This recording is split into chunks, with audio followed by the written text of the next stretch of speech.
नमस्कार। आज जिन युवा साथियों को नियुक्ति पत्र मिल रहे हैं उनके लिए भी यह एक यादगार दिन है, लेकिन साथ साथ देश के लिए भी ये बहुत ऐतिहासिक दिवस है। 1947 में आज के ही दिन यानी 22 जुलाई को तिरंगे को संविधान सभा द्वारा वर्तमान स्वरूप में स्वीकार किया गया था। इस महत्वपूर्ण दिन आप सभी को सरकारी सेवा के लिए ज्वाइनिंग लेटर मिलना ये अपने आप में बहुत बड़ी प्रेरणा है। सरकारी सेवा में रहते हुए आपको हमेशा तिरंगे की आन बान शान बढ़ाने के लिए काम करना है, देश का नाम रोशन करके दिखाना है।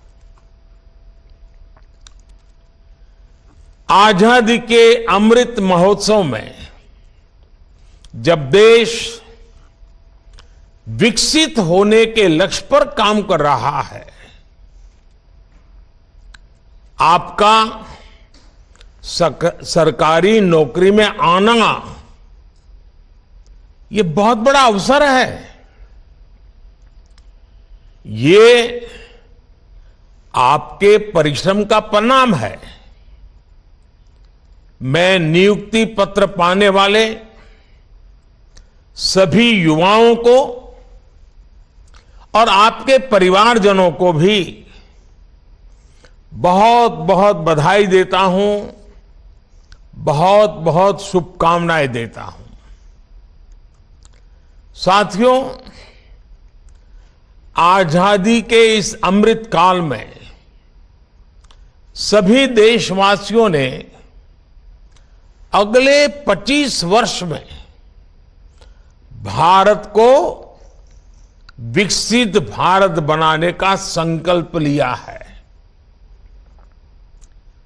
आप सभी के साथ ही भारत के लिए भी ये अगले 25 साल, जैसे आपके जीवन में अगले 25 साल महत्वपूर्ण है, वैसे ही भारत के लिए अगले 25 साल बहुत ही अहम है। आज दुनिया में भारत के प्रति जो विश्वास बना है, भारत के प्रति जो आकर्षण बना है, आज भारत की महत्ता बनी है, हम सबको मिलकर के इसका पूरा लाभ उठाना है। आपने देखा है कि भारत सिर्फ 9 वर्षों में दुनिया की 10वें नंबर की अर्थव्यवस्था से 5वें नंबर की अर्थव्यवस्था बन गया है। आज हर एक्सपर्ट ये कह रहा है, कुछ ही वर्षों में भारत दुनिया की टॉप 3 इकोनॉमी आ जाएगा। टॉप 3 इकोनॉमी में पहुंचना ये भारत के असामान्य सिद्धि बनने वाला है। यानी हर सेक्टर में रोजगार के अवसर भी बढ़ने वाले हैं और सामान्य नागरिक की आय भी बढ़ने वाली है। हर सरकारी कर्मचारी के लिए भी इससे बड़ा कोई अवसर नहीं हो सकता है। इससे बड़ा कोई महत्वपूर्ण समय नहीं हो सकता है। आपके फैसले, आपके निर्णय देश हित में, देश के विकास को गति देने वाले होंगे ही, ये मेरा विश्वास है।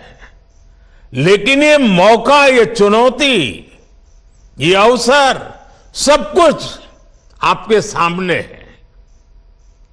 आपको इस अमृत काल में देश सेवा का बहुत बड़ा, वाकई बड़ा अभूतपूर्व अवसर मिला है।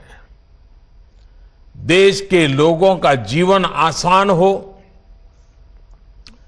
उनके जीवन से मुश्किलें समाप्त हो, ये आपकी प्राथमिकता होनी चाहिए।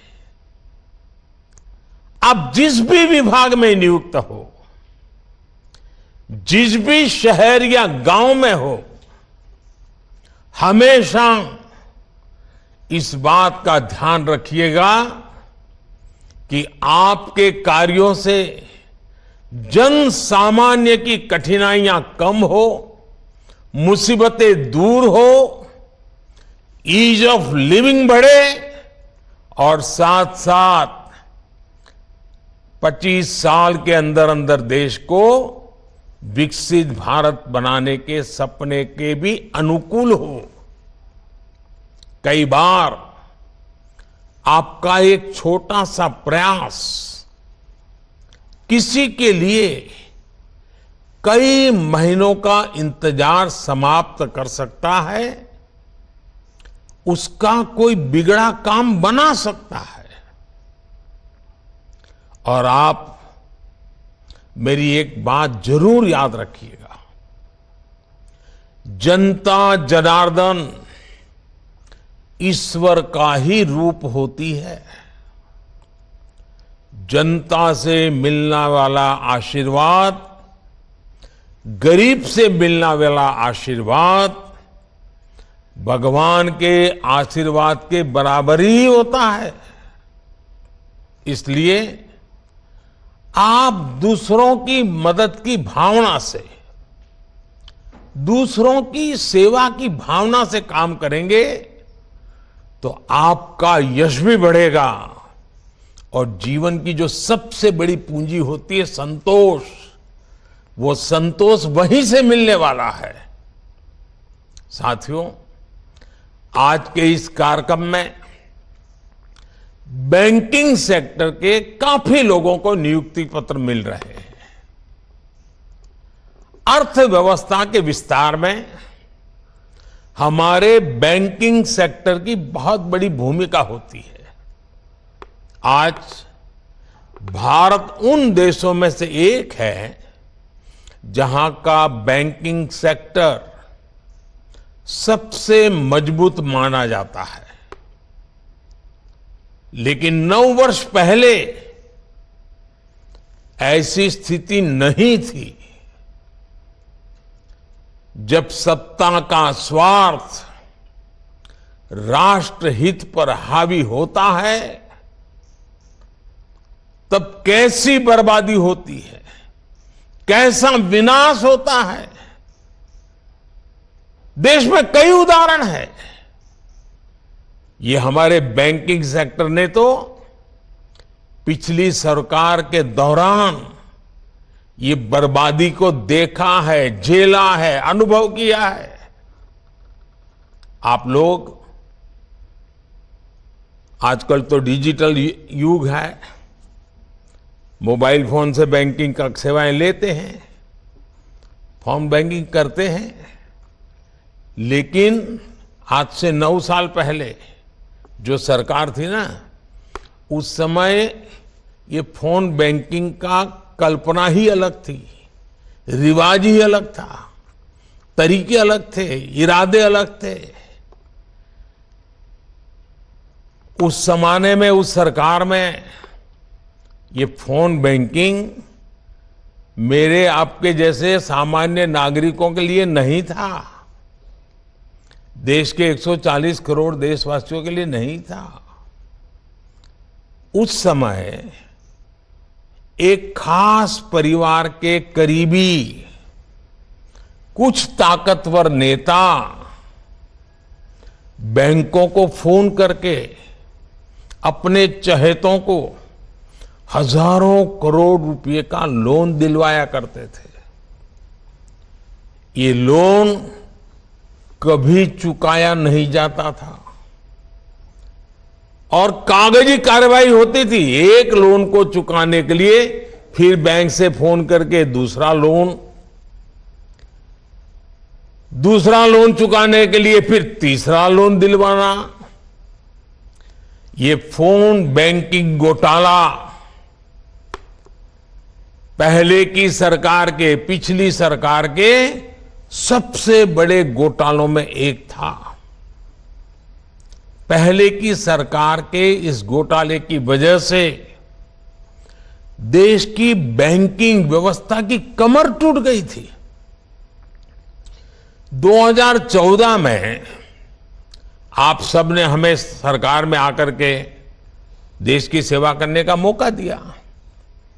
2014 में सरकार में आने के बाद हमने इस स्थिति से बैंकिंग सेक्टर और देश को मुसीबतों से निकालना एक के बाद एक कदम उठा करके काम शुरू किया।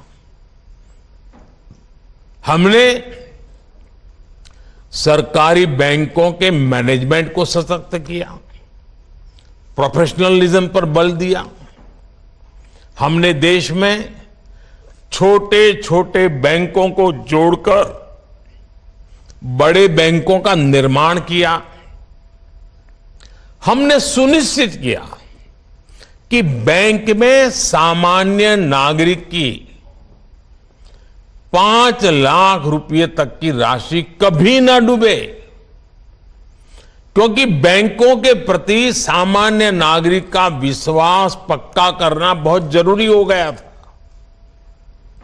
क्योंकि कई कोऑपरेटिव बैंक डूबने लगी थी, सामान्य मानवी की मेहनत का पैसा डूब रहा था और इसलिए हमने 1 लाख से उसको सीमा 5 लाख कर दी ताकि 99% नागरिकों को उनकी मेहनत की कमाई का पैसा वापस मिल सके। सरकार ने एक और महत्वपूर्ण कदम उठाया, बैंक्रप्सी कोड जैसे कानून बनाए ताकि अगर कोई कंपनी किसी न किसी कारण से बंद होती है तो बैंकों को कम से कम नुकसान हो। इसके साथ ही हमने गलत काम करने वालों पर शिकंजा भी कसा, बैंकों को लूटने वालों की संपत्ति जब्त कर ली। आज परिणाम आपके सामने है। जिन सरकारी बैंकों की चर्चा हजारों करोड़ के नुकसान के लिए होती थी, एनपीए के लिए होती थी, आज उन बैंकों की चर्चा रिकॉर्ड प्रॉफिट के लिए हो रही है। साथियों, भारत का मजबूत बैंकिंग सिस्टम और बैंक के प्रत्येक कर्मचारी, उनका काम पिछले 9 साल में सरकार के विजन के अनुकूल जो उन्होंने काम किया है वो हम सभी के लिए गर्व का विषय है। बैंक में काम करने वाले सभी मेरे कर्मचारी भाई बहनों ने इतनी मेहनत की, संकट में से बैंकों को बाहर लाए, देश के अर्थतंत्र विकास में अग्रसर होकर के भूमिका निभाई और इन बैंक कर्मचारियों ने, बैंक के लोगों ने कभी भी मुझे और मेरे विजन को न नकारा न निराश किया। मुझे याद है जब जनधन योजना शुरू हुई तो जो पुरानी सोच वाले लोग थे वो मुझे सवाल पूछते थे, गरीब के पास तो पैसे नहीं, वो बैंक खाता खोल के क्या करेगा। बैंकों पे बर्डन बढ़ जाएगा, बैंक का कर्मचारी कैसे काम करेगा, भांति भांति के निराशाएं फैलाई गई थी। लेकिन बैंक के मेरे साथियों ने गरीब का जनधन खाता खुले, इसके लिए दिन रात एक कर दिया। झुग्गी झोंपड़ी में जाते थे बैंक के कर्मचारी, लोगों के बैंक के खाते खुलवाते थे। अगर आज देश में करीब 50 करोड़ जनधन बैंक खाते खुले हैं तो इसके पीछे बैंक में काम करने वाले हमारे कर्मियों का परिश्रम है, उनका सेवा भाव है। ये बैंक कर्मियों की मेहनत है जिसकी वजह से सरकार कोरोना काल में करोड़ों महिलाओं के बैंक खातों में सीधे पैसे ट्रांसफर कर पाई। साथियों, कुछ लोग पहले ये भी गलत आरोप लगाते हैं और लगाते रहे कि हमारे बैंकिंग सेक्टर में असंगठित क्षेत्र के लोगों को मदद करने के लिए कोई व्यवस्था ही नहीं है। पहले की सरकारों में क्या हुआ वो तो आप भली भांति जानते हैं। लेकिन 2014 के बाद स्थिति ऐसी नहीं है। जब सरकार ने मुद्रा योजना के माध्यम से नौजवानों के बिना गारंटी लोन देने की ठानी तो बैंक के लोगों ने इस योजना को आगे बढ़ाया। जब सरकार ने महिला सेल्फ हेल्प ग्रुप्स के लिए लोन अमाउंट को डबल कर दिया तो ये बैंक के कर्मचारी ही थे जिन्होंने ज्यादा से ज्यादा सेल्फ हेल्प ग्रुप को आर्थिक मदद पहुंचाई। जब सरकार ने कोविड काल में एमएसएमई सेक्टर को मदद करने का फैसला लिया तो ये बैंक कर्मचारी ही थे जिन्होंने ज्यादा से ज्यादा ऋण देकर एमएसएमई सेक्टर को बचाने में मदद की और 1.5 करोड़ से ज्यादा उद्यमियों का जिसका रोजगार जाने की संभावना थी उस छोटे छोटे उद्योगों को बचा करके 1.5 करोड़ से ज्यादा लोगों का रोजगार भी बचाया। जब सरकार ने किसानों के बैंक खाते में सीधे पैसे भेजने के लिए प्रधानमंत्री किसान सम्मान निधि योजना शुरू की तो ये बैंक कर्मी ही है जिन्होंने इस योजना को टेक्नोलॉजी की मदद से सफल बनाने में कोई कसर नहीं छोड़ी। जब सरकार ने रेहड़ी पटरी और ठेले वालों के लिए जो फुटपाथ पर बैठ करके अपने माल बेचते हैं, छोटी सी लॉरी लेकर के माल बेचते हैं, उनके लिए एक स्वनिधि योजना शुरू की तो ये हमारे बैंक कर्मी ही हैं जो अपने गरीब भाई बहनों के लिए इतनी मेहनत कर। और कुछ बैंक ब्रांच ने तो ऐसे लोगों को ढूंढ ढूंढ करके बुला बुला करके उनका हाथ पकड़ करके इन रेहड़ी पटरी वालों को लोन देने के लिए काम किया है। आज हमारे बैंक कर्मियों की मेहनत की वजह से ही 50 लाख से ज्यादा रेहड़ी पटरी ठेले वालों के उनको बैंक से मदद मिल पाई है। मैं हर बैंक कर्मचारी की सराहना करता हूं, उनका अभिनंदन करता हूं।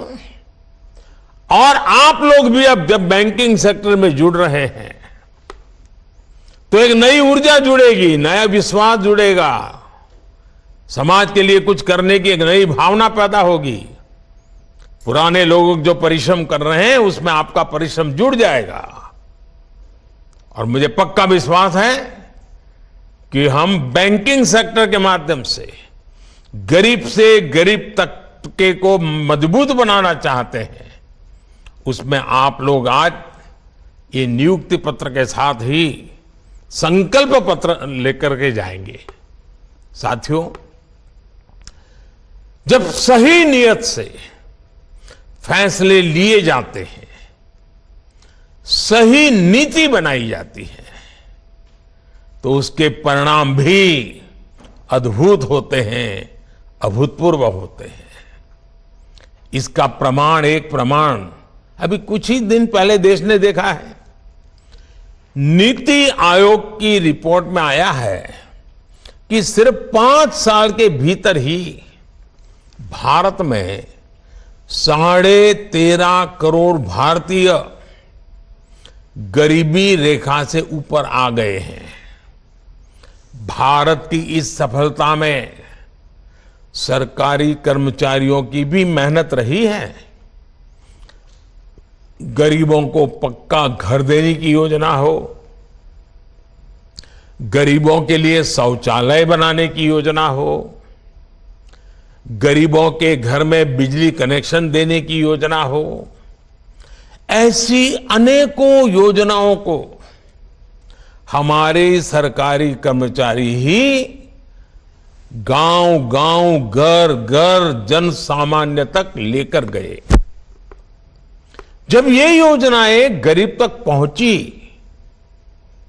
तो गरीबों का मनोबल भी बहुत बढ़ा, विश्वास पैदा हुआ।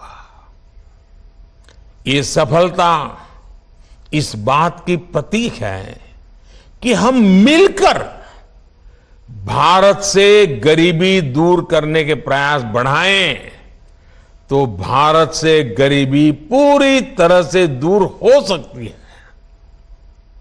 और इसमें निश्चित तौर पर देश के हर सरकारी कर्मचारी की बहुत बड़ी भूमिका है।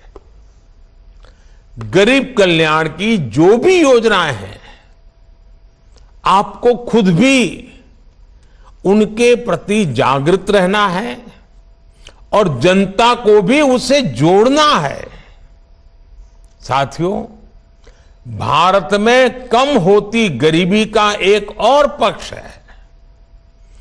कम होती गरीबी के बीच देश में नियो मिडिल क्लास का लगातार विस्तार हो रहा है।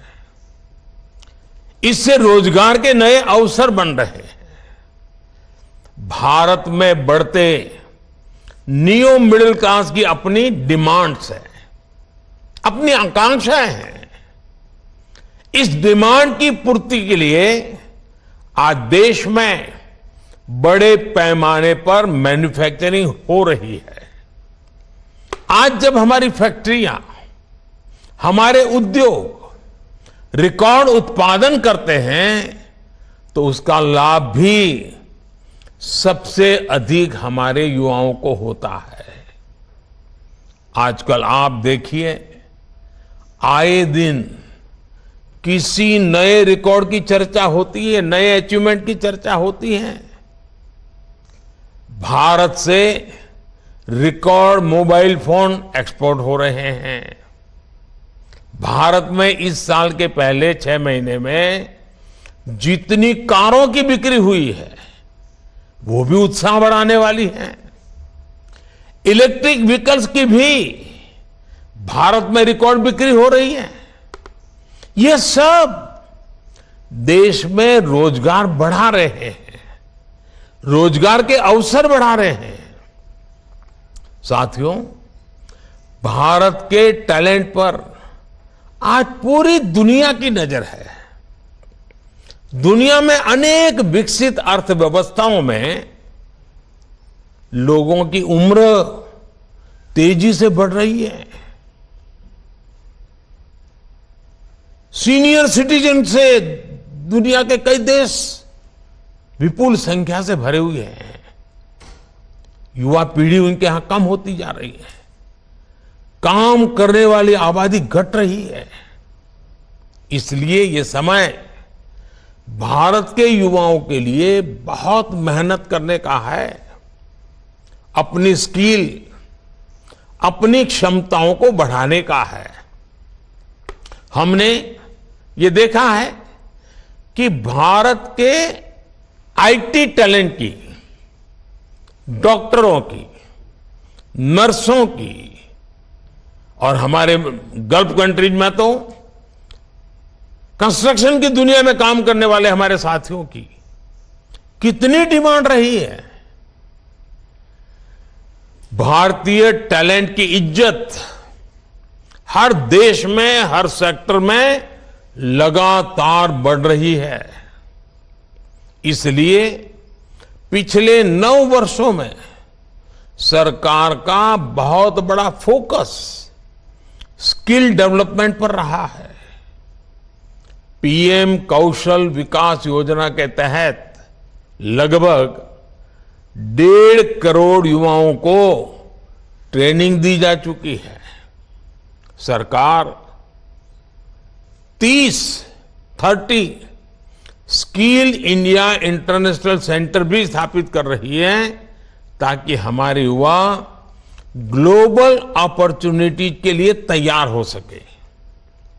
आज देश भर में नए मेडिकल कॉलेज, नई आईटीआईज, नई आईआईटी, टेक्निकल इंस्टीट्यूट्स बनाने का भी अभियान जोरों पर चल रहा है।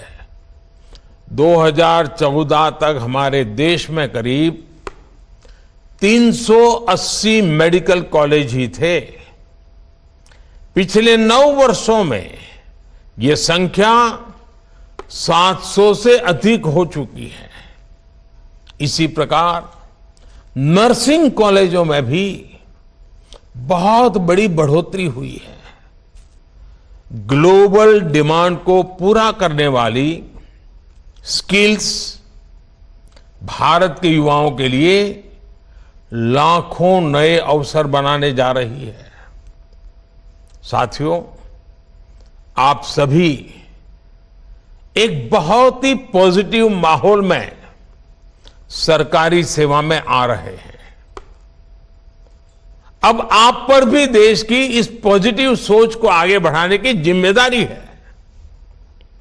आप सभी को अपनी आकांक्षाओं को भी विस्तार देने का प्रयास करना चाहिए।